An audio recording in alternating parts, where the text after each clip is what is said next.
Bienvenidos a 360 grados, una visión global de la noticia, un espacio para debatir sobre todo lo que sucede en Colombia y en el mundo. El primer tema de esta noche será el campeón del fútbol colombiano, Millonarios, quien tras vencer al Deportivo Independiente Medellín en penaltis, consiguió su anhelada estrella 14 luego de 24 años de sequía en la liga. El triunfo de Millonarios fue ampliamente celebrado en la capital y ahora se convirtió otra vez en el único club con más estrellas en el fútbol profesional colombiano. ¿A qué se debe este triunfo? Lo debatiremos esta noche aquí en 360. Nuestro segundo tema de la noche es el aparente nuevo esquema de basuras que entrará mañana a operar en Bogotá y que el alcalde Gustavo Petro afirma es transitorio y que obliga a reciclar. Petro ha explicado que su modelo de recolección de basuras está listo en un 95% y que funcionará en la ciudad hasta que se abra una licitación para el desarrollo del modelo definitivo. Ahora muchos critican cuál es la novedad del sistema, si mantendrá los mismos operadores y que el punto del reciclaje no es tan positivo y se terminará subiendo las tarifas de los usuarios. ¿Qué pasará con las basuras en Bogotá? Lo debatiremos esta noche también aquí en 360. Y para rematar al final será un tema de la apabullante victoria que tuvo el chavismo en las elecciones regionales en Venezuela, ganando 20 de las 23 gobernaciones en disputa. Venezuela amaneció con el mapa electoral teñido de rojo a pesar de la ausencia del presidente Hugo Chávez, quien convalece en Cuba tras someterse a una cuarta cirugía. ¿Por qué ganó el PSV y qué significa para la oposición haber perdido las gobernaciones como Zulia y Táchira? Debate hoy, aquí en 360. Y no se vayan, que en segundos empezamos con nuestros invitados.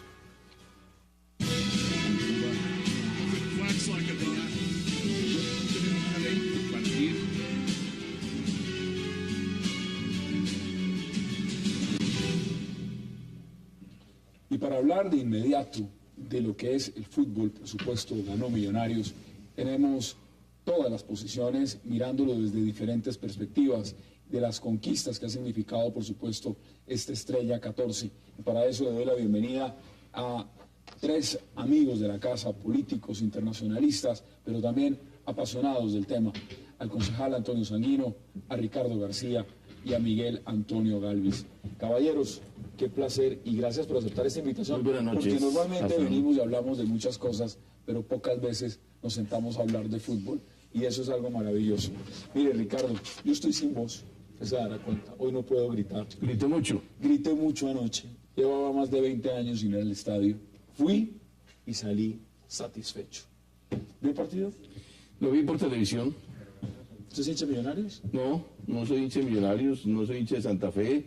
Eso me permite observar con cierta neutralidad las cosas, con cierta objetividad, pero alguna vez, primero porque he vivido muchísimo tiempo en Bogotá, y dos porque fui rector de una universidad del distrito, me he hecho amigo de ambos equipos, pero con la distancia razonable frente a ambos equipos. Hay gente que no tiene equipo, yo tengo equipo, malo, pero tengo equipo. El análisis no lo vamos a hacer deportivo porque ninguno de nosotros somos comentaristas deportivos, de pronto no somos expertos en las tácticas, en las formaciones, pero sí podemos hacer un análisis real. Desde luego. Antonio, bienvenido y gracias por aceptar la invitación. A ti muy amable por la invitación. ¿Usted es hincha de Millonarios o tampoco? Tampoco, no, yo no tengo... ¿El único soy yo? Ahorita le pregunto, concejal. ¿Y cómo vio el partido? Me gustó mucho, muchos nervios, vi sufrir mucho a los de Millonarios. Dígamelo a mí que le estuve al lado llorando. Fue un caucho que se tensó al máximo y afortunadamente para los hinchas de Millonarios esa 14ª estrella llegó. Concejal, bienvenido. ¿Cómo le vas? O sea, ¿se imaginó alguna vez sentarnos acá a hablar de Millonarios? No, no me imaginé. Y debo decir, yo soy hincha del Junior de Barranquilla, pero sufrí ese partido como si fuera hincha azul. ¿De verdad? Sí, yo, digamos, por un sentido elemental de ciudad, Concejal. me ha alegrado mucho, sí, soy concejal de Bogotá, que Bogotá haya conquistado 2 estrellas este año. Eso, por supuesto, no es un logro del alcalde Petro, Ya vamos allá. Ya vamos. porque entonces nos tocaría pedir la reelección del alcalde, ¿no? Buena cosa. Pero yo creo que hay que alegrarse, digamos, tanto la hinchada santafereña como la hinchada de Millos merecían estos triunfos. Creo que Millonarios hizo además un excelente año, ¿no? Una excelente campaña en la Suramericana, en este campeonato, en el segundo semestre. Fue el equipo más regular, No merecía. Y al final hizo un buen partido. Por supuesto que el DIN se le paró muy bien. Muy sufrido. Y bueno, fíjese usted que el arquero, que estuvo muy comprometido en el gol del empate, finalmente es el que resuelve el chico, porque hace el gol y tapa. El último penal que le dio la Estrella Millonarios. ¿Qué cree usted que viene? Porque es un punto importante, es cuando se pasan 24 años de una sequía, se cuestionan muchas cosas, se cuestiona el modelo. Millonarios ha tenido una reestructuración completa, ha sido un equipo que en los últimos años ha pasado a nuevos inversionistas, propietarios, bueno, todo lo demás. ¿Eso cree usted que fue fundamental, digamos, en todo el esquema de lo que es este Lo que trabajo? pasa es que hay un compromiso muy grande, debe haberlo por parte de quienes se ocupan de ser directivos de estos equipos, tanto de Santa Fe como de Millonarios, por tener equipos altamente competitivos. Uno no entiende cómo Santa Fe estuvo 34 años sin ser campeón y Millonarios 24 años. Casi todas las capitales del mundo tienen equipos altamente competitivos, y si no son las capitales son ciudades muy importantes.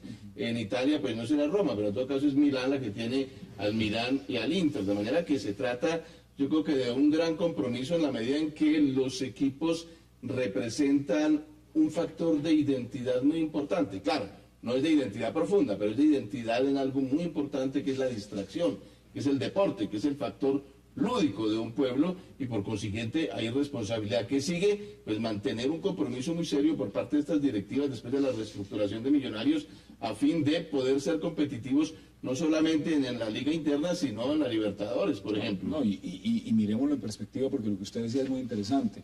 Dos equipos de la capital eran los que llevaban más tiempo sin ganar un campeonato. Eso deja mucho que decir, es decir, dentro de... Y ojo, Hassan, con una hinchada tan impresionante como la que le demostró ayer Millonarios, pese a 24 años de sequía, uno podría pensar que las hinchadas están un poco ya pasivas y olvidadas. No, renacen inmediatamente cuando hay un poquito de calidad en un equipo. Hoy escuchaba que es la hinchada más grande. Es decir, no simplificándolo diciendo, bueno, es que Bogotá es la ciudad más poblada y por eso tendría una hinchada más grande. No, realmente es la hinchada más grande.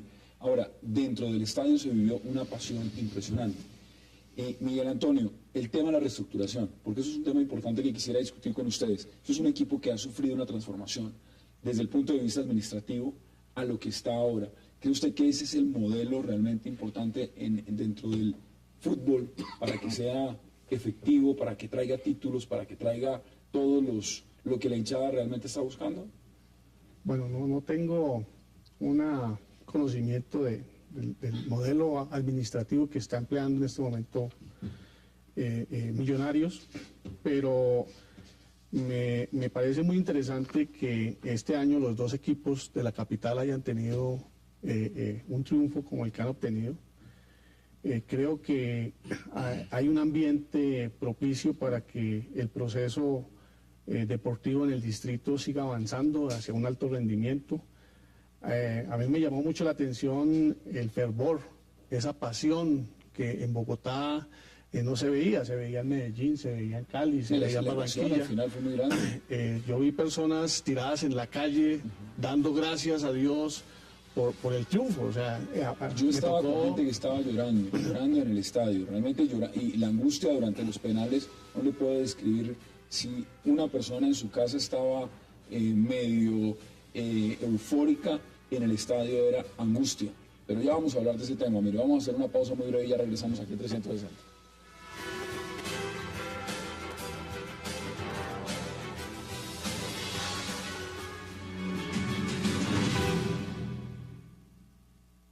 Ahora sí nos podemos morir tranquilos porque Millos es campeón otra vez. Los sueños sí se hacen realidad y eso lo hizo Millos. Hace mucho tiempo Bogotá no vivía esto tan hermoso. Qué chévere, porque en medio de tanta violencia y de tantas cosas... ¡Campeón! Muchas gracias por haber confiado en el equipo, porque había gente que decía Millonario no va a hacer nada este semestre, pero que hemos mostrado la mano del técnico, cómo cambia Millonario la mentalidad de un equipo y lo agradecido que está esta ciudad y está hinchada para con él. Gracias. Teníamos claridad de que Millonarios iba a ganar. Millos iba a ganar y es campeón, la 14. ¡Los mejores campeones! Qué hinchada tan sufrida. Usted ¿Usted ha visto una hinchada tan sufrida como esta? Bueno, la de Santa Fe. No, pero además hay una generación que no ha vivido esta experiencia, una generación completa esperando esta alegría. Pero yo quiero decir lo siguiente, a mí me parece que quizás de lo más importante es que hay, en el caso de Millonarios, un ejemplo muy claro de que se puede ser exitoso desnarcotizando el fútbol. Sí.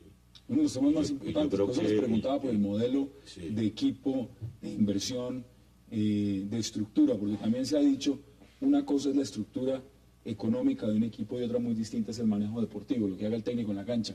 Pero un equipo que tiene un respaldo, una estructuración, Claro. se consolida aún más, y eso es lo que ha pasado con Millonarios. Sí, y me parece que ese camino tiene que seguirlo el fútbol colombiano en general. Yo creo que tenemos que seguir presionando desde la sociedad civil, desde la opinión pública, desde las hinchadas también, por desnarcotizar el fútbol y por convertir el fútbol no solo en una industria, en una empresa, ¿no?, que genera dividendos para el país y para quienes se Pero el ocupan de fútbol él, sino europeo. también para sobre todo para la recreación, para el esparcimiento, como decía Ricardo, para la construcción de identidades también, ¿no? Y también como un escenario para la convivencia. De las cosas que hay que resaltar es la celebración, digamos, civilizada que hizo la hinchada No, de Millonarios de ayer. y dentro del estadio se veía también, además, el trabajo que hizo la fuerza policial, la organización fue impecable realmente en ese sentido. ¿Qué quiere resaltar usted? Hay un fenómeno en estos casos de los deportes hoy en día masivos, de afición masiva, y es el factor sociológico de la identidad. Hoy en día los deportes, y sobre todo deportes que son colectivos y que hay de competencia de uno contra otro, representan formas de identidad. Algún sociólogo decía que hay dos cosas que desde cuando se está chiquito, desde jovencito, se adquieren y se terminan con la tumba, que es un equipo de fútbol y un partido político. Pero ahora veo yo que ha entrado en crisis lo del partido político como factor de identidad si uno mira ahorita todo lo que es pasarse de un partido para otro. En cambio, en materia de equipos de fútbol hay una cosa extraordinaria. Hasta el final. Dios, usted lo ha colega, dicho. y es que se forma una afición y ahí se va hasta el final. Ahora con la globalización de los medios de comunicación, claro, surgen nuevas identidades, que el Barcelona, que el Real Madrid, pero no se pierde la original, la primigenia, la primordial, que es la del equipito La de original uno, no se pierde. para sufrir con él. Pero mire, como pero ahí- decía un antiguo Déjeme periodista, darle la bienvenida porque está con nosotros Pero hay también en este hinchadas momento. políticas, hay hinchadas políticas Fuertes, de toda la fuertes. vida. Mire, La está con comunista nosotros y la ahora CUIR, el por presidente de Millonarios, el señor Felipe Gaitán. Presidente de Millonarios, qué placer, doctor Gaitán, por aceptar esta invitación. Y me imagino que usted es el hincha más feliz en este momento.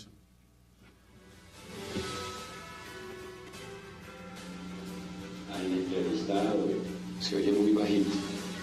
No sé si me escucha. Vamos a tratar de mejorar ese contacto con el presidente de 6, Millonarios. 7, 8. Mientras lo que usted decía, porque eso es importante, mire lo que mencionaba Ricardo, el tema de la hinchada. Cuando uno es hincha, uno empieza la pasión del fútbol muy niño. A mí me impresionó, yo tenía al lado mío un muchacho por ahí de unos 21 años, lo que usted decía, nunca había visto a Millonarios campeón. Lloró, se agarró la cabeza, sufrió, mejor dicho, uno vive la pasión del hincha de una manera muy distinta. Yo soy más parco, me quedé sin voz, canté todos los penales y el resto, pero entiende uno realmente lo que representa el fútbol para una persona. Es decir, es mucho más que una identidad. ¿Usted era así con su equipo? No, yo soy también un poco menos, soy más apasionado con la selección, pero por supuesto que el sentimiento de hinchada, del hincha, digamos, es un sentimiento, es una pasión más que una racionalidad. No igual que los partidos políticos, como decía usted. ¿Cómo? El partido político sí tiene menos pasión. Sí, no, también tiene un gran componente de pasión, por supuesto, digamos. Yo creo que, bueno, a veces en la política se aconseja no caer en la tentación del fanatismo, ¿no?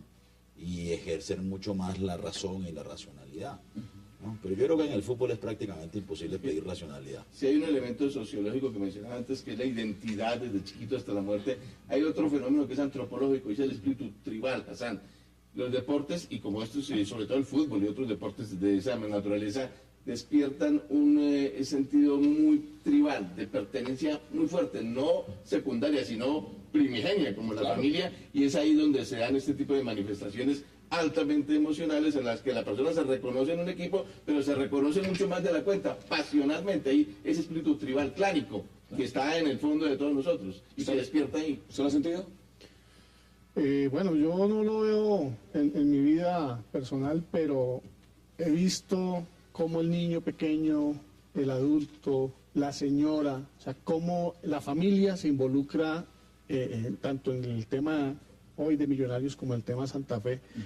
Y es un elemento de unidad familiar, es un elemento de convivencia, de relacionamiento.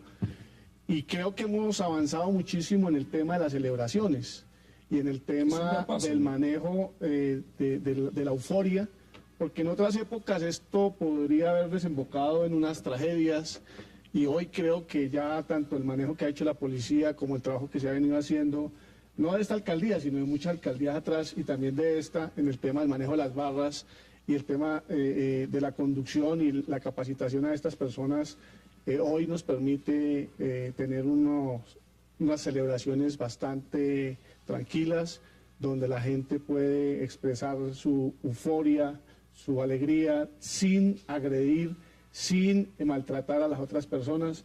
Obviamente que ahí estaría la hinchada de Santa Fe, y seguramente mucha gente sintió la presencia de esa barra, pero no hubo agresiones. Me parece que eso es un gran avance. Claro, lo que viene es una fiesta de fútbol muy grande, porque usted lo mencionaba. Son dos equipos de la capital que van a jugar torneos internacionales, que van a traer buen fútbol al país, y por supuesto aquí lo que gana no solamente es la hinchada, es el fútbol colombiano.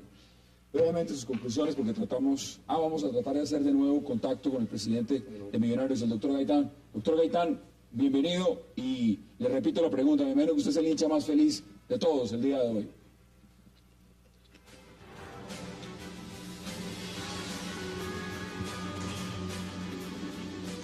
Sí, muy buenas noches. ¿Cómo vivió el partido? ¿Cómo le fue ayer? Yo estaba en el estadio, me imagino que usted también. ¿Cómo lo sintió como hincha?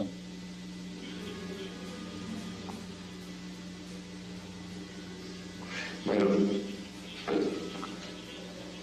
sí, soy el hincha más feliz. Al comienzo del partido estábamos en el palco con un grupo de invitados, familiares, y la verdad que, pues obviamente con el estrés normal del partido, una vez Millonarios metió un gol, pues obviamente con mucha alegría. Después vino la preocupación por el tema de la pólvora y el empate, y al final, sin ninguna duda, mucha tensión.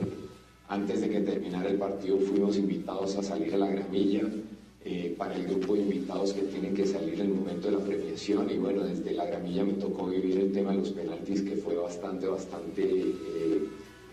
diría que estresante un poco, pero que afortunadamente se nos dieron las cosas y pudimos lograr el título. Doctor Gaitán, ¿qué viene para Millonarios? Porque la reestructuración, aquí lo estábamos mencionando, ha sido de los puntos más importantes, pero ¿qué viene ahora para Millonarios? Es un equipo con una hinchada gigantesca, apasionada. ¿Cuáles son los pasos a seguir con Millonarios?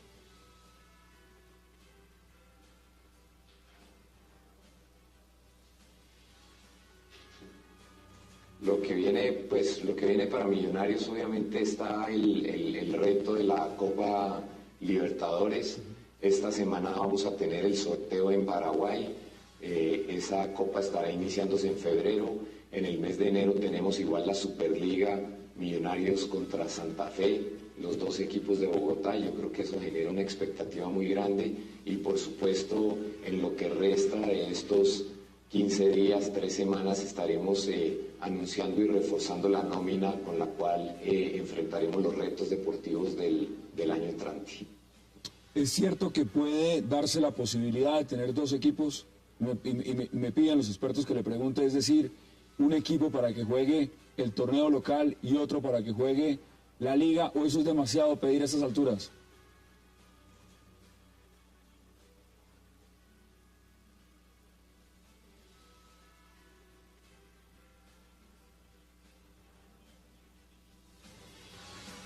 Pues yo creo que es un desafío demasiado grande hoy en día estar enfrentando liga, estar enfrentando diferentes torneos. Tuvimos oportunidad de vivirlo este semestre en la medida en que teníamos que de alguna manera escoger entre la 14 y la Suramericana. Desafortunadamente en Sudamericana nos quedamos justo antes de la final en un partido que aparentemente y sobre la mesa se podía ganar, que fue el partido contra Tigres, pero creo que también de alguna manera eso permitió que pudiéramos tener un mejor desempeño en la liga y llegar a la final para lograr el campeonato que todos estábamos soñando. Por supuesto. Pues queríamos contactarlo y felicitarlo porque usted representa a Millonarios, representa a los jugadores, a la hinchada y darle las felicitaciones por una excelente campaña, por un torneo muy grande y porque Millonarios está haciendo las cosas muy bien. Gracias, señor Felipe Gaitán, por habernos acompañado, el presidente de Millonarios. Vamos a hacer una pausa. No, yo quisiera agregarles que la verdad es una felicidad muy grande como presidente de Millonarios hoy poder después de 24 años lograr un título. Creo que eso es algo que merecía la hinchada de Millonarios, la gente de Bogotá, y creo que va a ser muy especial este año, va a ser muy recordado porque fueron los dos equipos de Bogotá los que lograron el campeonato y bueno, ya estaremos jugando la Superliga y pues se vienen nuevos desafíos que estamos muy contentos de aceptar. Por supuesto, y lo estaremos acompañando, hinchas como yo y los demás, para ver qué pasa en ese proceso. Gracias de nuevo, señor Gaitán, por acompañarnos. Un verdadero placer. Vamos a hacer una pausa porque vamos a entrar a hablar de los temas calientes. Uno que tiene que ver con las basuras en Bogotá. El nuevo reto del alcalde Petro empieza mañana. Y por supuesto hablaremos también de lo que significó el triunfo chavista en Venezuela en las elecciones regionales. No se vayan, ya regresamos.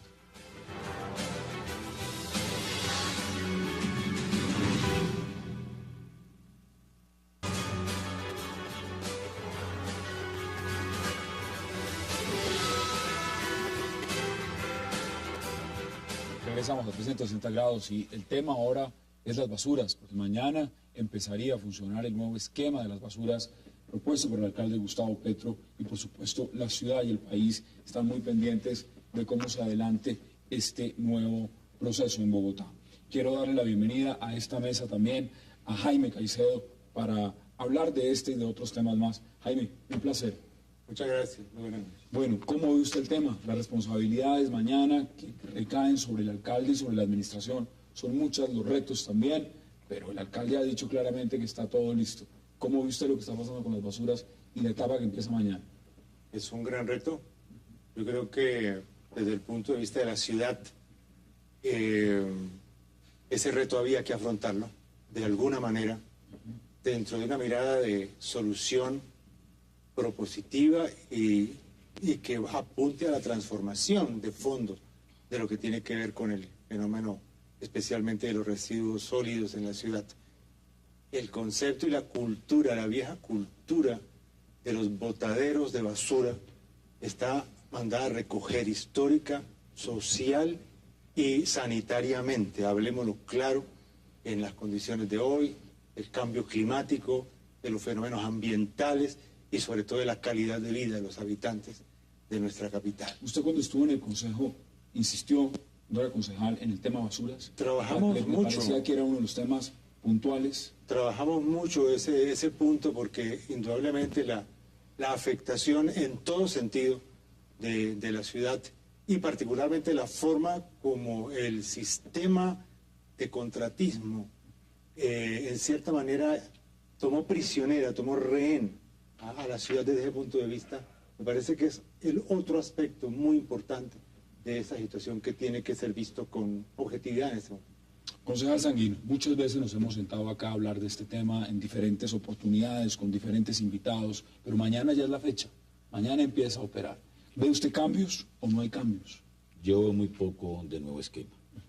O sea, nos estamos enterando que tienen prácticamente un acuerdo hecho con Ciudad Limpia y Limpieza Metropolitana. El jueves el alcalde se reunió con Alberto Ríos, propietario de la firma Ciudad Capital, Aseo Capital. Están buscando desesperadamente a William Vélez. Tenía una cita el gerente del acueducto de Bogotá con William Vélez. Todo conduce a una contratación de los actuales operadores de aseo. O sea, quedan los mismos. Con unos agravantes que a mí me parecen preocupantes. Uno, hicimos unas inversiones en alquiler de volquetas, violando disposiciones legales que prohíben el uso de volquetas en ciudades o en municipios por encima de 8.000 usuarios, ¿no? El decreto, por ejemplo, el decreto 1713 del 2002, es que el manejo de residuos sólidos, el manejo integral de los residuos sólidos, la perspectiva de ciudad, de basura cero, pues no aparece con esta administración. Eso viene del año 2002, eso lo suscribió el gobierno de Andrés Pastrana Arango. ¿Sí? Claro, todos compartimos y coincidimos con esa perspectiva, coincidíamos en el Consejo de Bogotá con Jaime Caicedo, con distintas bancadas, el Polo, el Mira, en fin. Pero yo creo que esto lo ha hecho mal la administración, lo hizo precipitadamente. El alcalde quiso evitar la libre competencia, que parecía ser una circunstancia legal prácticamente inevitable, lo ha dicho el superintendente de Servicios Públicos. Pero fíjese usted que al final vamos a terminar con el mismo esquema, bueno, subcontratando a los operadores. Hay que ver mañana porque y además de eso, no, es que ya negociaron con Lima y con Ciudad Limpia. Claro, ya aquí lo tengo, digamos, el señor de Ciudad Limpia, además claro, Alberto Lozada, William Vélez lo están buscando desde el jueves pasado. ¿Pero usted cree que William Vélez va a terminar negociando con el alcalde? Pues a mí me deja una sensación agridulce. Yo me siento como en la patria boba. Semejante confrontación política, semejante polarización de la ciudad para que terminemos en manos de los mismos. Bueno, mire, y segundo, ¿qué dice usted? La situación agridulce es la siguiente. Bueno, esto tiene de bueno que no vamos a enfrentar una emergencia sanitaria, porque lo que se revela con todo esto es que el acueducto no estaba preparado. O sea, acudimos a los contratistas privados porque no estábamos preparados. Puede haber un tema de fondo y es el siguiente. Son las etapas, son los tiempos. ¿Cómo lo ve usted? ¿Le parece que hay cambios sustanciales o, como dice el concejal Sanguino, aquí realmente van a terminar los mismos haciendo lo mismo? No, yo creo que hay una nueva concepción. El tema de basura cero es un tema que ninguna administración lo había afrontado a fondo. Creo que hay una profunda inclusión social. Es un acto que las anteriores administraciones siempre le hicieron el esguince y no quisieron vincular, incumplieron los mandatos de la Corte Constitucional. Y por primera vez en la ciudad creo que va a haber la posibilidad de un negocio para un sector deprimido que le ha hecho innumerable beneficio a la ciudad en unas condiciones realmente muy deplorables, que nadie le había puesto realmente atención, y creo que esa situación, fuera del tema de una campaña que estábamos en mora, frente al tema ambiental, el tema de la reutilización de los diferentes productos, el tema del reciclaje, el tema... Pero mire, ya vamos a hablar de reciclaje porque he leído una columna que me dejó pensando mucho, de pronto ustedes la leyeron también este fin de semana, justamente de Eduardo Berens, en el tema del reciclaje, y ya lo vamos a abordar. Dice, el reciclaje no es negocio ni fuente de empleo. Antes le mandan un Twitter directo, se lo manda Jorge Rojas, usted sabe quién es, le dice, no hay más ciego que el que no quiere ver. ¿Qué le contesta? Pues que yo no sé si es una declaración de autocrítica de Jorge Rojas, porque quien no ha querido ver y no ha querido escuchar los argumentos de este debate, pues es la administración, en cabeza del alcalde y en cabeza del doctor Jorge Rojas y del doctor Diego Bravo. Aquí ha habido una cadena de improvisaciones. Esta administración está advertida de lo que nos venía, de lo que se nos venía, y aquí pues es tanta la improvisación que estamos acudiendo a última hora, a escasas 6 horas de que el distrito asuma la operación de aseo, a negociar con los operadores privados. Ya mañana lo importante, y lo han dicho absolutamente todos los sectores, es que a Bogotá le vaya bien. Nadie quiere que el alcalde fracase en esto. Por lo menos esa es la impresión general. Veamos, antes de darle la palabra a Ricardo, qué ha dicho el secretario de Gobierno, Guillermo Asprilla, frente al tema. Mayor ha informado reiteradamente en los distintos medios de comunicación el conjunto de medidas que la ciudad está tomando para que se inicie esta nueva etapa en el servicio de aseo. Una nueva etapa que va a estar caracterizada por la aplicación generalizada de la práctica del reciclaje de manera organizada y mecanizada, y por la existencia de un operador público. ¿Cómo ve usted el tema, Ricardo? Porque todos han dado su planteamiento inicial, pero ya mañana es la un reto formidable, pero un procedimiento improvisado, con muchos problemas. Es un reto formidable porque, como todos somos conscientes, tiene que ver con la salud pública y con un derecho de todo el mundo a la recolección de residuos y a su mejor tratamiento. Es un problema de políticas públicas, Hassan, y las políticas públicas hoy en día caracterizan un Estado moderno. Lo que se pone en evidencia en este caso es que por distintos motivos, de actores distintos que han tenido comportamientos diversos, no vamos a hablar ahora de la responsabilidad de cada uno de tiempo atrás, lo que se evidenció fue no un Estado moderno en este caso. Un Estado moderno es políticas públicas y toma de decisiones. Lo ideal, ¿cuál es? La concentración en la toma de decisiones y el cálculo de los efectos que va a tener para su eficiencia y la parte social, la inclusión social. De manera que aquí lo que ha habido es una política pública interrumpida. Lo que a mí me parece que la reflexión de fondo que hay que hacer para el futuro es que las políticas públicas estén tan bien planificadas y tan sólidamente institucionalizadas que no importa que cambie un gobierno con otro por la democracia, sino que tengan una continuidad por encima de los propios gobiernos en aspectos fundamentales como son los servicios públicos. Y dos, en materia de decisiones, aquí hubo una cosa pues que está por encima de los mismos comportamientos de los actores comprometidos, que es la fragmentación de la decisión pública, porque es que la decisión pública aquí no solamente es la alcaldía, sino la Corte Constitucional, que colocó una cosa por motivos nobles, que es la inclusión social, una cosa superior que había que obedecer. Es que ahí voy. Bueno, ¿usted está de acuerdo con lo que dice Ricardo, Jaime?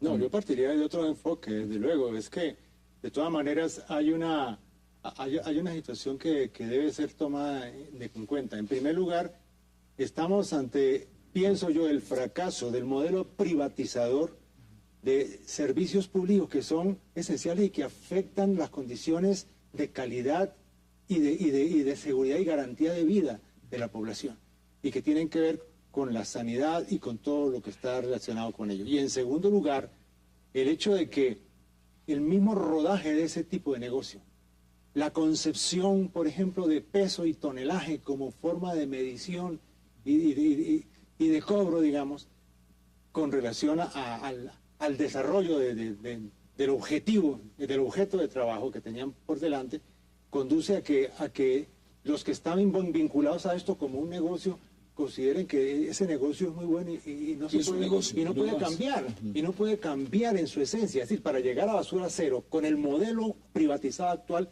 será imposible. Será eso está claro. Absolutamente. Eso está claro. Mire, vamos a hacer una pausa y ya regresamos para seguir hablando de el momento final, porque realmente mañana empieza a funcionar el nuevo esquema que planteó el alcalde en Bogotá, Gustavo Petro, y vamos a ver cómo funciona.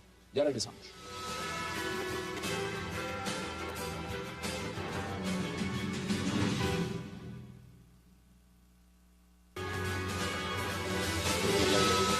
Regresamos a 360 porque el tema es las basuras y lo que empieza mañana, supuestamente una nueva era en este tema en Bogotá. ¿Es una nueva era o no lo es? Y se lo pregunto porque usted ha traído documentación y hay un tema puntual. Sí. El tema es reducir tarifas. Supuestamente uno de los argumentos fundamentales, es decir, pasando de este modelo a este, se reducen las tarifas. Hassan, es que aquí ha habido mucha mentira y mucha improvisación. Por ejemplo, una mentira, que estábamos preparados. No estábamos preparados. Si nos toca acudir a los operadores privados era porque no estábamos preparados. Esto debió haberse hecho con rigor, con consistencia, digamos, con gerencia pública. Segundo, nos dijeron, rebaja de tarifas. Mire, aquí tengo la tabla. Esto es del diario El Espectador del día de hoy. Y aquí, según el anuncio que está aquí en el diario El Tiempo, además del día domingo, que es el contrato de condiciones uniformes y el esquema tarifario, indica que va a haber aumento de tarifa en todos los estratos del 30%. Tercero, reciclaje. Pues imagínense si hasta hubo reuniones con golpes incluidos, porque un sector de la población recicladora no se siente aún incluida, ni sabe cómo va a ser incluida. Cuarto, aquí ha habido negligencia. Mira, aquí tengo el documento de la CRA, que va a ser entregado oficialmente mañana al señor alcalde mayor de Bogotá, devolviendo y objetando el estudio de las áreas de servicio exclusivo, que demoraría más la licitación que desde el año 2010 debimos haber hecho.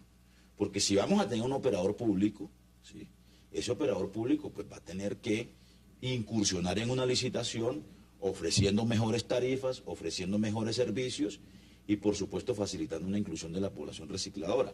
De tal suerte que digamos, un buen propósito termina extraviándose en el camino por improvisación y, como decía Ricardo, por falta de consistencia en la construcción de una decisión pública y de una política pública. Usted acaba por esos argumentos. ¿Qué le dice usted, Miguel Antonio? Bueno, primero que las tarifas no las puede subir el acueducto unilateralmente, eso está reglamentado por... No, pero aquí está. No, pero es que eso no lo puede hacer unilateralmente. Pago por el acueducto de Bogotá. Justamente, por eso los servicios públicos están reglamentados y tiene que ser la CRA la que autorice esos aumentos, y todavía no tenemos, porque tenemos un esquema de transición. Tenemos un esquema de transición. Yo creo que ha habido temor, ha habido una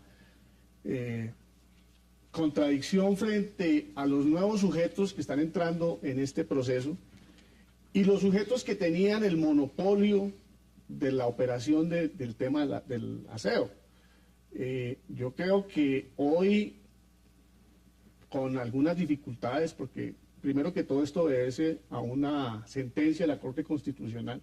O sea, si aquí quisiéramos echarle la culpa al alcalde de improvisación, es que el alcalde está tratando de resolver un conjunto de problemas que en el pasado no se propusieron. Eso ya lo sabemos. El tema de fondo es el siguiente. Mañana empieza a operar. Lo que estamos viendo es que hay operadores de los que supuestamente no iban a estar, que van a estar. Ese es un escenario. Nos salvamos de la emergencia sanitaria. Otra de las preguntas es la siguiente. Uno de los argumentos es que se van a bajar las tarifas. Concejal Sanguino dice, se suben un 30%. No vayamos atrás, vayamos adelante. Frente a esos argumentos, ¿usted qué dice? Hay dos necesidades ineludibles. Una, que han cambiado todo el panorama. Una, el tema de la inclusión social de la población recicladora. Esa es una exigencia a la que hay que responder. Y hay un mandato de la Corte Constitucional. Y dos, hay un tema medioambiental, que es poner en práctica desde ya el tema del reciclaje. O sea, son dos necesidades perentorias que van a implicar un nuevo modelo. ¿Cómo se responde a eso y cómo se le responde eficientemente? Ese es el problema. Se le va a responder, pero no estoy seguro de que sea de manera eficiente. Ahora, hay un periodo de transición de 1 año para hacer una licitación bajo un nuevo modelo. Periodo de transición que yo creo que va a terminar un poco como entre aguas tibias. Es decir, ahí no va a haber un nuevo modelo. Lo que va a haber es algo más o menos llevadero y, por fortuna, de pronto puede haber algo que faltaba, que en políticas públicas tiene que haber necesariamente un consenso mínimo entre los actores que intervienen, que es las instituciones, los usuarios y las empresas privadas. Pero mire, vámonos a lo menudo y a lo simple. Pero Hassan, usted me permite una réplica. Brevemente para que puedan entrar también. Sí. Hay una entrevista en La Silla Vacía que le hacen a Adriana Ruiz, Aquí la abogada que litigó, digamos, en favor de los recicladores desde el año 2002. Y ella hizo una cosa que me parece muy importante, que coincide con lo que dice Benes en la columna del domingo, del sábado del domingo, y es que si usted carga la retribución económica de los recicladores a la tarifa del usuario, paradójicamente, en nombre de la justicia social le está haciendo un gran favor a quienes deben financiar la actividad recicladora, que son los grandes industriales, que son los que finalmente tienen que hacer el cierre del negocio, pagando mejor, ¿no? Y pagando directamente a los recicladores el reciclaje. Lo que quiere decir que estamos subsidiando a los industriales vía tarifa, ¿sí? La actividad recicladora. Me parece que es un argumento, me parece que es un argumento que hay que tener en cuenta. Es un argumento que quiero traerlo a lo que Pero lo que dice Berens es que eso no es un negocio para los recicladores, es una necesidad social de la que tiene que hacerse cargo el Estado. Esto es un servicio. Yo pienso esto, pienso que indudablemente un servicio público, en toda intención de cambio hay algo de improvisación, porque de todas maneras hay que constituir algo nuevo. Yo creo que estamos sujetos a un reto, y ese reto veremos mañana cómo empieza a manifestarse. Lo importante aquí es que los factores de intencionalidad y las promesas que se han hecho se mantengan, y es necesario no solamente estar vigilantes frente a la administración y frente al resultado, sino también en la medida en que se pueda cooperar y ayudar a que esto funcione y resulte bien. A mí me parece que la idea de área despejada es una idea mucho más completa y mucho más profunda. que lo que hasta ahora se venía manejando. Mire, el presidente Santos ha dicho lo siguiente, dijo, si el modelo no funciona, entonces serán las entidades estatales y no el gobierno el que intervenga en servicios públicos. Es decir, esto es una decisión y es una responsabilidad neta del alcalde, es su competencia, es su autonomía, pero también, como usted lo plantea, pues evidentemente no solamente está los bogotanos y la oposición mirando, es todo el país, es un modelo. En ese sentido, Miguel Antonio, ¿qué es lo que está en juego? Porque está en juego también lo que usted planteaba. Acá hay un fallo de la Corte Constitucional que está diciendo a estos señores recicladores hay que incluirlos en el modelo. Pero yo sí veo un cambio, una transformación en el modelo. El tema mismo del relleno sanitario tiene 1 año de vida.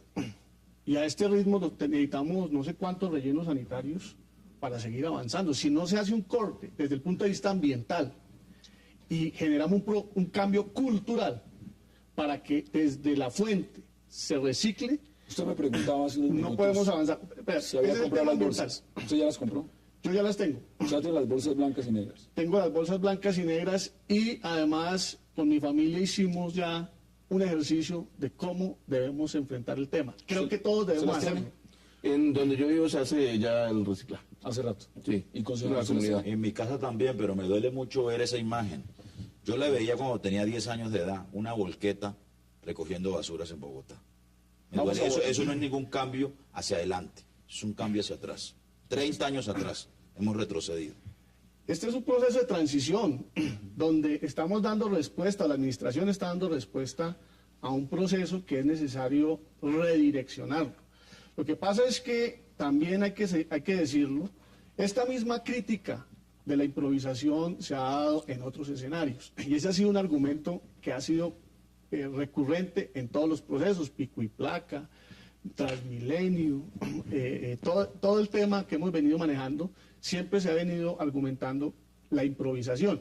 Y yo creo que, si bien es cierto, hubo una gran oposición por parte de quienes tenían los grandes contratos y querían la continuidad de esos procesos lícitamente. ¿Los van a tener? Sí, seguramente vamos a necesitar de ellos porque no se pueden hacer las transformaciones de manera radical. Más William Vélez y más Alberto Ríos. Yo quisiera aquí como un elemento con un nuevo esquema. Veámoslo como un punto de referencia, sin disculpar improvisaciones. La Corte dice, ordena a la Alcaldía Mayor de Bogotá que defina un esquema de metas a cumplir en el corto plazo con destino a la formalización y regularización de la población de recicladores que contenga acciones concretas. Ricardo, ¿sabe qué dice la Procuraduría en su último informe? Que en materia de inclusión de la población recicladora, ¿sabe cuál es el nivel de ejecución de lo que ha hecho esta administración? Cero. Pero eso sin disculpar. Cero. Veamos qué ha dicho también el alcalde Gustavo Petro en su cuenta en Twitter y volvemos a la mesa de debate. Felicitaciones a los jugadores, a su técnico, a sus barras e hinchas. Ustedes, Millonarios, le dan... Bueno, ese Twitter realmente no era el que estábamos buscando. ¿Cuáles Millonarios se estaba refiriendo? ¿A los de las basuras? No sabemos. Usted ya lo interpretó por ese lado, pero realmente eso sí es totalmente distinto. Jaime, le doy la palabra. No, yo pienso que finalmente estaba todo por verse, desde luego, desde el punto de vista de los resultados.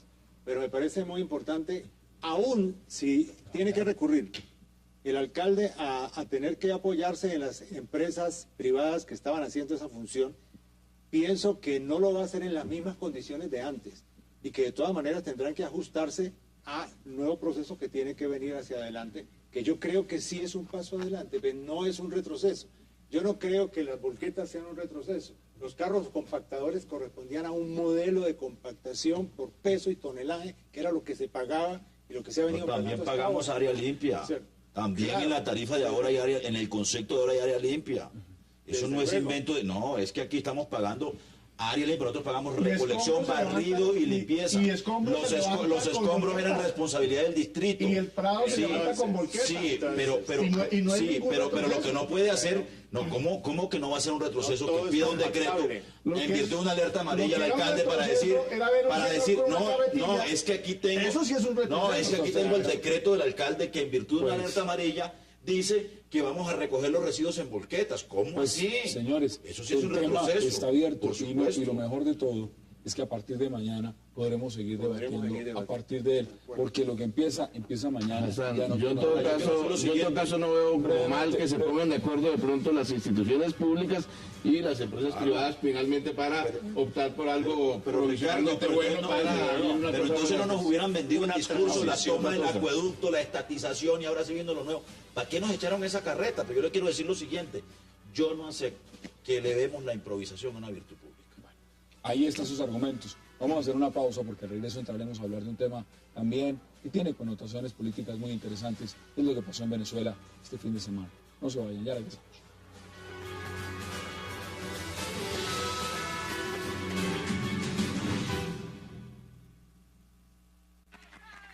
Este era el regalo que el pueblo de Venezuela le tenía preparado a su comandante. Este era el regalo. El mapa pintado de rojo, rojito, por los 4 puntos cardinales de la patria. Regresamos a 360 grados y la verdad es que sí, el mapa quedó pintado de rojo. Jaime, si uno mira lo que significa este triunfo, pues uno ve las presidenciales, ganó el presidente Chávez y ganó con ventaja. Ahora ve uno este mapa y a la oposición, pues para darlo en cifras más o menos, de 23 gobernaciones, ganó 3. Si uno lo ve en perspectiva, ¿eso qué significa? Es decir, perdió 5 o 7, algo así. Es decir, el chavismo gana 20. Cuando uno lo ve de esta forma de milagro, y ustedes lo dirán y lo analizarán, pues Capriles se mantuvo en Miranda. Pero, ¿cómo queda la oposición después de estas elecciones locales, podríamos decir, en Venezuela, regionales? Yo creo que hay que mirar el fenómeno de conjunto.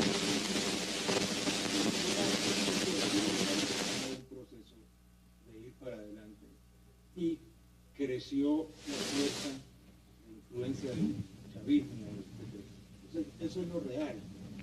A mí me parece que un segundo aspecto que hay que mirar en esto es que en estas elecciones de ayer se marca que lo que se había congregado alrededor de Capriles. Tengo un problema con el micrófono, vamos a tratar de resolverlo. Mientras tanto, Ricardo. A ver, si estas elecciones ya fueran solas, sin contar las de octubre, serían muy importantes de suyo para el chavismo. Ya solas, como elecciones regionales, serían un factor muy ventajoso para el chavismo. Pero lo es más si se tiene en cuenta que en octubre ganó también en las presidenciales por 10 puntos porcentuales. De manera que aquí lo que se hace es rubricar un triunfo que hubo en octubre. ¿Eso qué significa? Que el que perdió en octubre, que fue la oposición, sufre las consecuencias negativas de una derrota en octubre. No se recuperó inmediatamente, sino que la ola de octubre alcanzó para que ahora ganara mucho más el chavismo y conquistara 4 o 5 estados más que estaban en poder de la oposición, particularmente estados tan importantes de Hassan como Zulia y el Táchira. De manera que en esas condiciones hay... Por supuesto que cambia el panorama, pero veámoslo en perspectiva. ¿Usted cómo lo ve? Yo creo que, digamos, es inevitable, es inocultable que hay una consolidación del oficialismo, del chavismo, del partido de Chávez, que hay una, digamos, una desmejoría en el comportamiento electoral de la oposición. Parece que la oposición recibió un golpe muy fuerte con lo de octubre y ahora se refleja en diciembre, pero eso no niega los desafíos que tiene la sociedad venezolana. La sociedad venezolana tiene que evitar el unanimismo si quiere ser una sociedad democrática. La sociedad venezolana tiene que permitir que, por ejemplo, el Partido Socialista Unido de Venezuela supere a Chávez y se consolide como una fuerza política. ¿Y cree que porque todavía sigue siendo una fuerza política que depende de un liderazgo muy fuerte en cabeza del presidente Chávez, ¿no? Todavía hay la incertidumbre de qué pasa con el chavismo sin Chávez. Y yo creo que esos son los grandes desafíos. Bueno, ya les voy a preguntar por Maduro y evidentemente todo lo que ha significado el nuevo tema de la enfermedad del presidente Chávez y las operaciones en Cuba. Miguel Antonio, este panorama electoral de este fin de semana en Venezuela, ¿usted cómo lo analiza? Bueno, yo haría un análisis desde la perspectiva de la ciudadanía social. La oposición viene haciendo un ejercicio de la ciudadanía civil y política, los derechos civiles y políticos, de las libertades. Antonio habla de que haya multipartidismo, que no vayamos a llegar al unanimismo, ¿cierto? Ese, digamos, es el discurso de la oposición. Mientras que el discurso del chavismo es el discurso de la inclusión social, es el discurso de las libertades, y no solamente las libertades, sino los derechos sociales, económicos y culturales, y creo que en América Latina hay una tendencia hacia ese sector, hacia consolidar los derechos civiles, económicos y culturales. Nosotros en Colombia estamos muy lejos, por eso hay que celebrar lo que está haciendo el alcalde mayor, porque es que... Bueno, pero ¿qué tan lejos estamos? Aquí estamos en el mismo unanimismo. Que es No, pero es que tenemos una ventaja, es que la capital la dirige alguien distinto a la coalición de gobierno, donde está el Partido Verde, donde están los diferentes partidos, ¿cierto? Y justamente por eso es posible ir avanzando en otros modelos. Yo pienso que ese modelo que se está consolidando en Venezuela, en el modelo de desarrollo local y regional, porque no solamente hay que mirarlo desde el chavismo como figura individual, sino que se está demostrando que eso está entrando en lo municipal y lo departamental. ¿Usted cree en las excusas cuando empiezan a decir que uno de los temas para esta derrota fue la abstención? Que realmente eso influyó en el marco de... No, es sobre la base de la abstención que quienes participan configuran unas tendencias en que gana alguien en la democracia y pierde a alguien. Yo creo que esta derrota, digamos, de la oposición, lo que le plantea es unos retos en toda la democracia para recuperarse, como dijo uno de los mismos representantes de la oposición. Nos fue muy mal, tenemos que recuperarnos y eso es parte del juego democrático. En todo caso, lo que aquí se ve es que Chávez enfermo ganó aún unas elecciones sin estar presente, lo que plantearía el reto de que si hubiese elecciones pronto, presidenciales, podría de pronto Chávez ganar sin estar en la lista electoral, sin estar en la arena electoral. Podría ser un poco como el Cid que ganaba las batallas al final, ganó, sin estar presente, estando muerto. Damos declaraciones justamente de Enrique Capriles frente a este tema. Uno no escuchaba de los candidatos del gobierno, ni propuestas, ni nada. Lo único era pedirle a nuestro pueblo, después, aprovechando una circunstancia, pedirle a nuestro pueblo salir a votar por la salud de nuestro presidente. Nada tenía que ver el proceso de hoy con la salud del presidente de la República. Jaime, muchos decían que era una apuesta peligrosa la de Enrique Capriles haberse lanzado a esa gobernación, mucho más si llegaba a perder. Vimos que ganó, la mantuvo. ¿Qué hubiera pasado si este hombre hubiera perdido esa gobernación?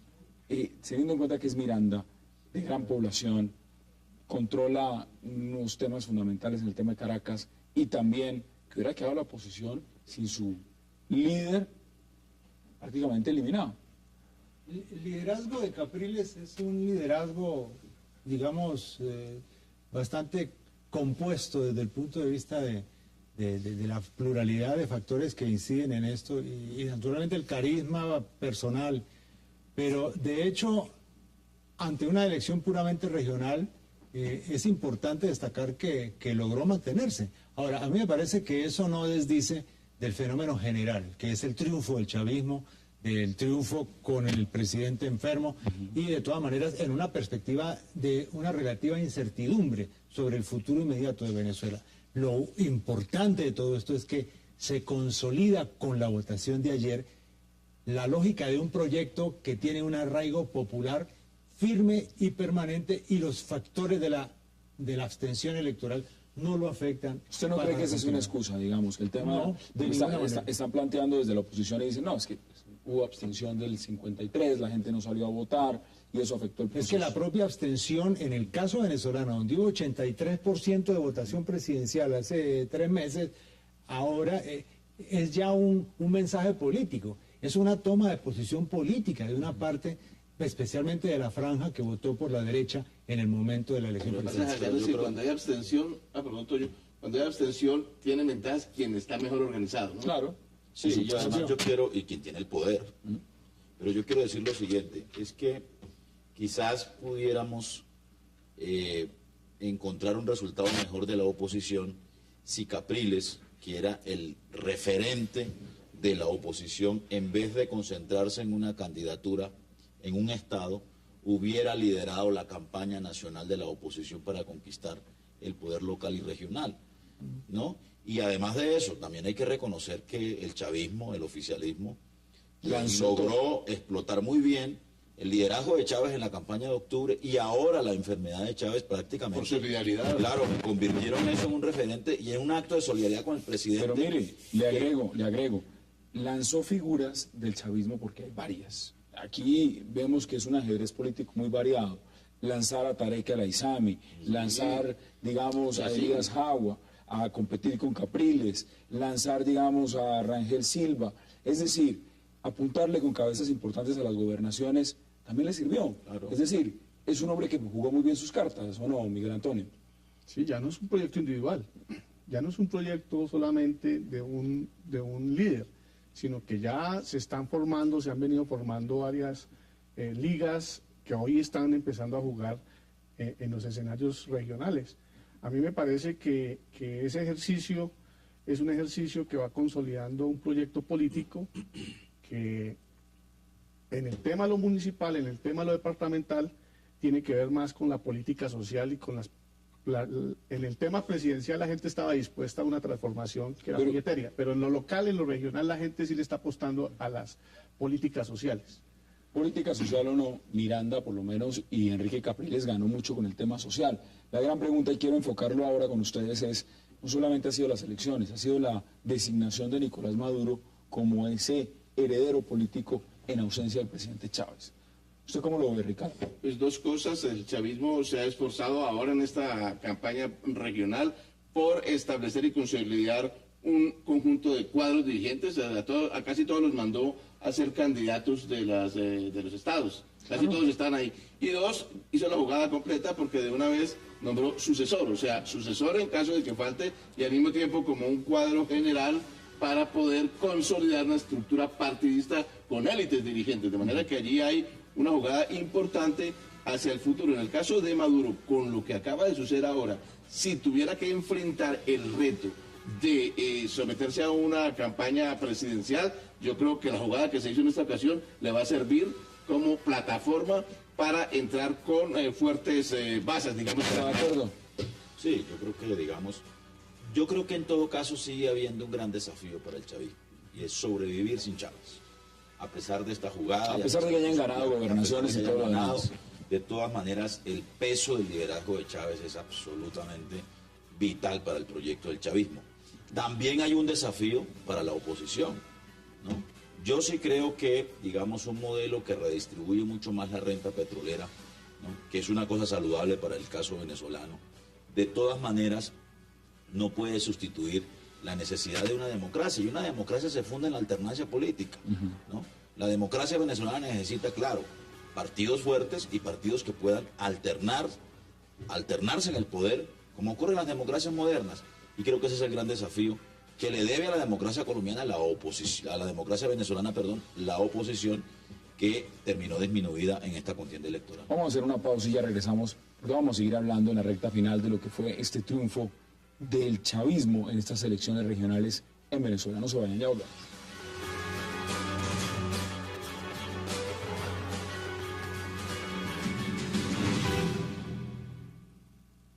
En el estado Miranda, del movimiento Primero Justicia, Capriles Radonsky, con el 50.35%. El Partido Socialista Unido de Venezuela, Elías Jagua, 46.13%.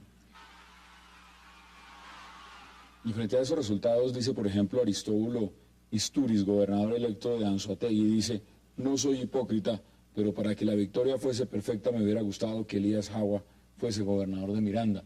Es decir, ellos sabían lo que se estaba jugando en Miranda y es un tema muy importante. Mire, dos preguntas. Le escriben, Jaime, un asiduo televidente y colaborador de este programa. Me dice: por favor, pregúntele a Jaime Caicedo, ¿el proyecto de Gustavo Petro en Bogotá es similar al socialismo del siglo XXI de Hugo Chávez? No creo. Hay muchísimas diferencias. En primer lugar, por la proporcionalidad de la alcaldía de Bogotá con comparación con un estado como Venezuela. Y desde luego porque, aun cuando Petro tiene una serie de ideas muy importantes y representa, digamos, una cierta postura de la izquierda, no se ha planteado ni mucho menos esto. Hace unos años él habló del socialismo del siglo XXI, no es su tema hoy. Está hoy frente a otros retos y yo los respeto. Los respeto y los considero pero lo que se está diciendo, tratando de presentar a Petro pues como el representante del chavismo en Bogotá para crear la subversión y todo eso, me parece que es una exageración absolutamente inconveniente y que no corresponde con las realidades, digamos. Mire, Ricardo, escribe también Alex y dice lo siguiente: con los delitos electorales que se cometen en Venezuela, en otro país muchos ganadores estuviesen hoy tras las rejas. ¿Qué dice usted al respecto? No, pues es que los delitos electorales son para investigarlos y para sancionarlos. Una cosa es el análisis político frente a unos resultados que son un hecho que revelan unas tendencias que no exculpan en absoluto cualquier comisión de un delito que debe ser rechazada enormemente y condenada ante los tribunales, de manera que uno simplemente analiza unas tendencias de comportamientos electorales que se establecen después de unos resultados por una autoridad. Pero, de otra parte, si hay delitos, el problema es si los delitos de pronto alteraron esas tendencias. Hay que ver el tamaño de esos delitos, pero los delitos son condenables. Otra cosa es si un delito altera unos resultados y unas tendencias electorales que están, digamos, señalando tendencias. Mira, ese es el tema de Maduro, me dejó con una inquietud de todas maneras que quisiera expresarla. Nicolás Maduro es un hombre que viene del movimiento obrero, digamos, y de una franja de la sociedad venezolana que no es propiamente la que esté más representada en el seno del actual aparato de poder, digamos. Y naturalmente como figura joven que se ha ido posicionando en el marco de la organización civilista bolivariana, etcétera, deja de todas maneras una preocupación grande, porque Chávez tiene su carisma personal, pero Chávez viene de la estructura militar venezolana. Y ese factor, la pregunta que uno se hace es, ¿en qué medida Maduro realmente puede nuclear, digamos, claro, ese con los conjunto militares, de factores que lo tienen otros, que lo tienen otros líderes del movimiento del Partido Socialista Unificado? Mire, importante porque al final de cuentas, y lo estaba diciendo usted, Miguel Antonio, pues ya no hay caudillismo, ya hay figuras. ¿Usted cree que ya en el chavismo se puede sobrevivir sin Chávez? Independientemente si falta mañana, en un mes, en un año, ¿seguiría el chavismo ocupando el poder en Venezuela? Bueno, es una incógnita, es indiscutible el peso que tiene Hugo Chávez en este proceso. De hecho, pues es en torno a su figura que se genera todo el proceso político. No, pues los discursos, absolutamente todo. Es más, si él no designa, parecería que no hay un sucesor definido. Discursos de lealtad y no es... Pero indiscutiblemente se ha venido haciendo la construcción desde lo local y hacia lo regional. O sea, ya no es un fenómeno aislado, sino ya hay un proceso que tiene arraigo en lo municipal. Es como si nosotros aquí de las 32 gobernaciones, ¿sí?, alguien se ganara 30. No, pues es un barrido. Pues, exacto, eso no lo ha hecho ningún partido en Colombia. Creo que en la historia no existe esa figura. Entonces, eso pues hay que mirarlo no solamente como un fenómeno personal, sino que detrás de eso tiene que haber alguna... Quedan 30 segundos. ¿Cuáles son sus conclusiones? Y acaba usted este debate. Habría que preguntarse de si, no estando Chávez, todo el mundo se unifica alrededor de Maduro. Esa es la gran pregunta. Es una muy buena pregunta. Y creo que todos nos la estamos haciendo. O si se haciendo. abren unas disputas internas al interior del chavismo. Concejal Antonio Sanguino, como siempre, un verdadero placer. Gracias por aceptar la invitación. Muchas gracias. Miguel Antonio Galvis, gracias por aceptar la invitación. Un verdadero placer. Y tenemos varios temas pendientes sobre la agenda que no vamos a dejar atrás. Ricardo García, gracias por aceptar la invitación. Y Jaime Caicedo, gracias por aceptar la invitación. Y a ustedes, gracias por acompañarnos. Nos vemos mañana, ojalá con una mejor voz después de ese triunfo de Millonarios, de gritar tanto en el Campín. Hasta mañana y gracias por acompañarnos.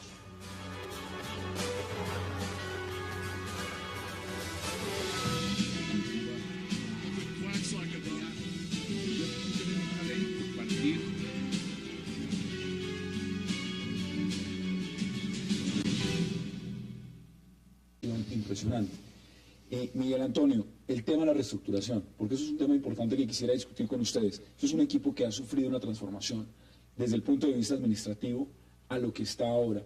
¿Cree usted que ese es el modelo realmente importante dentro del fútbol para que sea efectivo, para que traiga títulos, para que traiga lo que la hinchada realmente está buscando? Bueno, no tengo un conocimiento del modelo administrativo que está empleando en este momento Millonarios, pero me parece muy interesante que este año los dos equipos de la capital hayan tenido un triunfo como el que han obtenido. Creo que hay un ambiente propicio para que el proceso deportivo en el distrito siga avanzando hacia un alto rendimiento. A mí me llamó mucho la atención el fervor esa pasión que en Bogotá no se veía en Medellín, se veía en Cali, se veía en Barranquilla. Al final fue muy grande. Yo vi personas tiradas en la calle, dando gracias a Dios por el triunfo. O sea, yo estaba con gente que estaba llorando en el estadio, realmente llorando, y la angustia durante los penales no le puedo describir. Si una persona en su casa estaba medio eufórica, en el estadio era angustia. Pero ya vamos a hablar de ese tema. Mire, vamos a hacer una pausa muy breve y ya regresamos aquí a 360.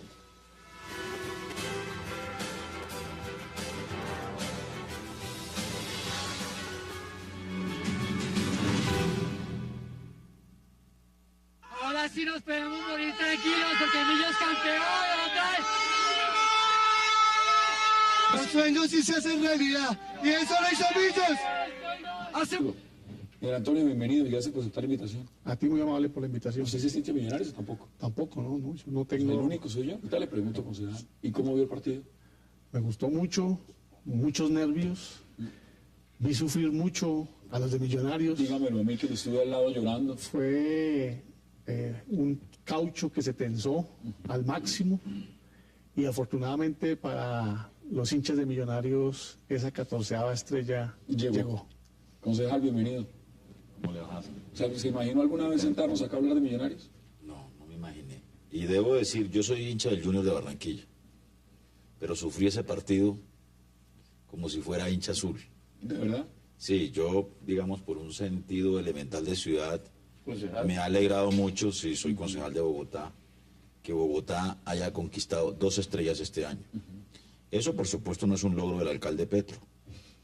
Ya vamos a ir allá. Porque entonces nos tocaría pedir la reelección del alcalde, ¿no? Buena cosa. Pero yo creo que hay que alegrarse, digamos, tanto la hinchada santafereña como la hinchada de Millos merecían estos triunfos. Creo que Millonarios hizo además un excelente año, ¿no? Una excelente campaña en la Suramericana, en este campeonato, el segundo semestre, fue el equipo más regular. No merecía. Y al final hizo un buen partido. Por supuesto que el DIN se le paró muy bien. Muy sufrido. Y bueno, fíjese usted que el arquero, que estuvo muy comprometido en el gol del empate, finalmente es el que resuelve el chico, porque hace el gol y tapa el último penal que le dio la Estrella Millonarios. ¿Qué cree usted que viene? Porque es un punto importante, es cuando se pasan 24 años de una sequía, se cuestionan muchas cosas, se cuestiona el modelo. Millonarios ha tenido una reestructuración completa, ha sido un equipo que en los últimos años ha pasado a nuevos inversionistas, propietarios, bueno, todo lo demás. ¿Eso cree usted que fue fundamental, digamos, en todo el esquema de lo que es este triunfo? Lo que pasa es que hay un compromiso muy grande, debe haberlo por parte de quienes se ocupan de ser directivos de estos equipos, tanto de Santa Fe como de Millonarios, por tener equipos altamente competitivos. Uno no entiende cómo Santa Fe estuvo 34 años sin ser campeón y Millonarios 24 años. Casi todas las capitales del mundo tienen equipos altamente competitivos, y si no son las capitales son ciudades muy importantes.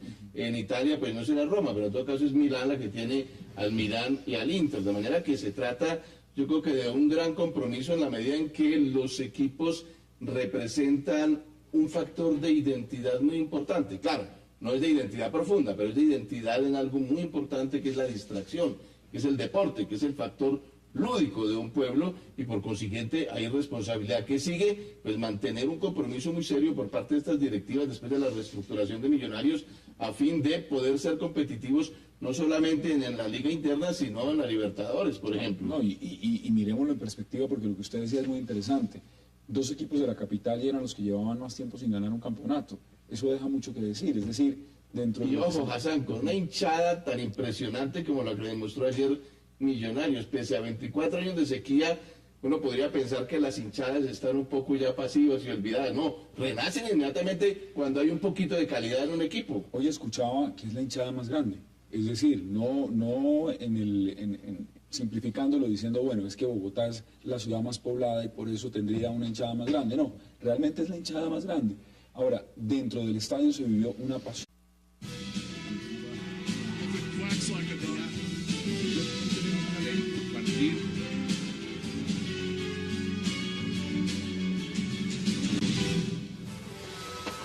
Bienvenidos a 360 grados, una visión global de la noticia. un espacio para debatir sobre todo lo que sucede en Colombia y en el mundo.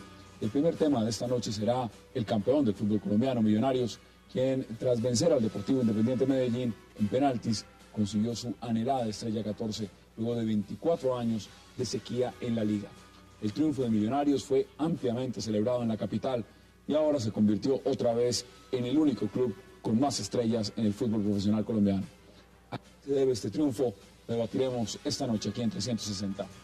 Nuestro segundo tema de la noche es el aparente nuevo esquema de basuras que entrará mañana a operar en Bogotá y que el alcalde Gustavo Petro afirma es transitorio y que obliga a reciclar. Petro ha explicado que su modelo de basuras está listo en un 95% y que funcionará en la ciudad hasta que se abra una licitación para el desarrollo del modelo definitivo. Ahora muchos critican cuál es la novedad del sistema, si mantendrá los mismos operadores y que el punto del reciclaje no es tan positivo y se terminará subiendo las tarifas de los usuarios. ¿Qué pasará con las basuras en Bogotá? Lo debatiremos esta noche también aquí en 360. Y para rematar al final será un tema de la apabullante victoria que tuvo el chavismo en las elecciones regionales en Venezuela, ganando 20 de las 23 gobernaciones en disputa. Venezuela amaneció con el mapa electoral teñido de rojo a pesar de la ausencia del presidente Hugo Chávez, quien convalece en Cuba tras someterse a una cuarta cirugía. ¿Por qué ganó el PSV y qué significa para la oposición haber perdido las gobernaciones como Zulia y Táchira? Debate hoy, aquí en 360. Y no se vayan, que en segundos empezamos con nuestros invitados.